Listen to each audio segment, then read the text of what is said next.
para cancelar uma nota fiscal, você vai vir aqui do lado esquerdo, nesse menuzinho, vendas, vai procurar aqui MFE, né? Onde faz as notas fiscais, então vou clicar aqui. Vai abrir a lista aqui com todas as notas fiscais que eu tenho. Eu quero cancelar essa primeira aqui, né? Está autorizada aqui. Vou vir aqui em ações, aí vem aqui embaixo, ó, cancelar. Aí a nota fiscal você consegue cancelar em um tempo de até 24 horas depois de emitida, tá? Se for de 24 horas não consegue mais. Então vou clicar aqui em cancelar. Vai perguntar por que estou cancelando, né? Tem que dar uma justificativa aqui, tem que ter mais de 15 letras, tá? Justificativa, senão dá erro. Então vou pôr aqui.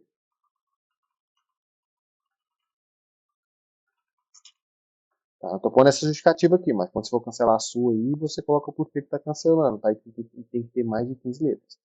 Então vou dar um OK aqui agora. Cancelou, e aqui o status dela também já cancelou. Então tá cancelada. Tá? Então é assim que cancela uma nota.